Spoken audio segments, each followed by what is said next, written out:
Welcome back to the Cave of Wonders, Dreamwalkers. I am your Sith Lord Callous for Lord Callous TV, and this is another Callous recap and review. Today I want to talk to you guys about The Mandalorian Season 2, Episode 12, The Siege. So let's get right into it.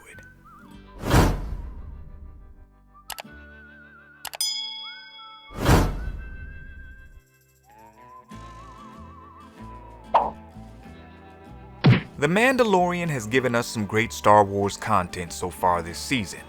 With the exception of Episode 10, which I know many fans enjoyed, I felt like it slowed the pace down a little, but these last two episodes, just like Episode 9, have been full speed ahead. The siege begins with Din Djarin and the child trying to make some needed repairs on the Razor Crest while still in orbit after a terrible patch job by the Mon Calamari dockworkers on Trask. Unfortunately, the child is... he's a child, and he isn't much help, so before they can make their way to Corvus to meet up with Ahsoka Tano, Mando has to make a quick detour to Nevarro, hoping his friends will be able to help get the repairs that he needs. Now, a lot has changed since Mando was last on the planet in Season 1.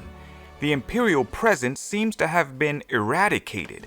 Business is booming in the marketplace, and they even have a school set up to teach the younglings about the galactic trade routes. Carl Weathers does a great job directing this episode and returns as Greef Karga, the now sort of Baron of the planet, if you will, much like Lando Calrissian when he was the Baron of Cloud City. I really enjoyed this version of Greef. He felt different from Season 1, more regal and in control. I liked seeing him working for the people and trying to make Nevarro a better place for all of its inhabitants. Though there was a point when his loyalty did come into question for me, but I think he dispelled that suspicion once the episode concluded. Gina Carano is also back as Cara Dune, and she does an awesome job doing what Cara Dune does best: kicking ass. She puts her shock trooper skills to good use as the Marshal of Nevarro, cleaning up all of the scoundrels and villains in the area. She goes in on a group of Aqualish at the beginning of the episode, and it was a joy to watch her do her thing.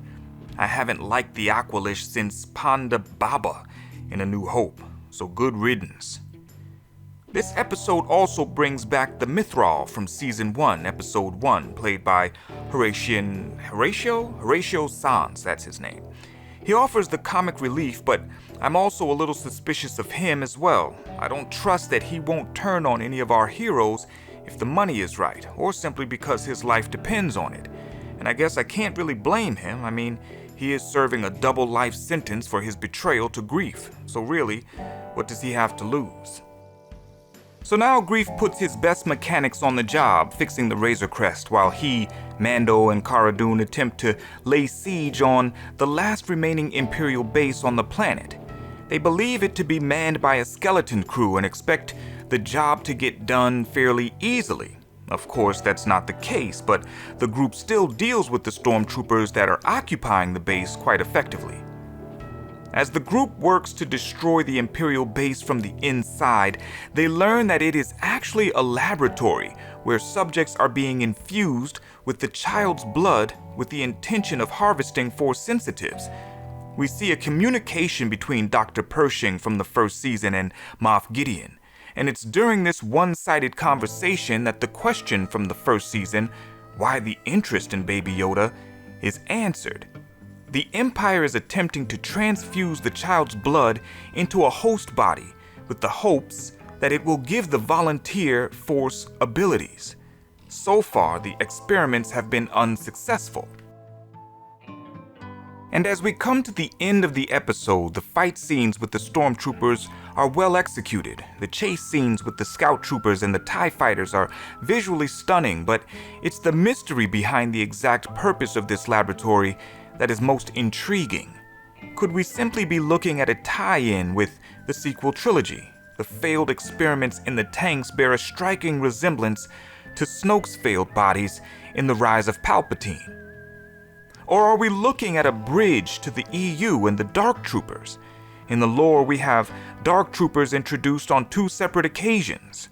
First, we have the Dark Troopers from the Star Wars Dark Forces video game that also gave us Kyle Katarn.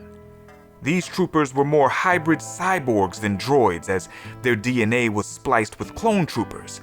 And since we know that Dr. Pershing is clearly a scientist that worked with the Kaminoans, this is not too far-fetched a theory. But we also have the Dark Troopers from the Dark Empire comics, which were essentially dark side force-wielding stormtroopers. Whichever the answer, it looks like the second half of the season will be filled with goodness. We've got to answer Gideon's plans for the child, Din Djarin's mission to find Ahsoka Tano, and now Bo-Katan's plans to retrieve the Darksaber. This is going to be one hell of a ride. But you guys let me know your thoughts in the comments. What do you think the Moff's plans are with the child?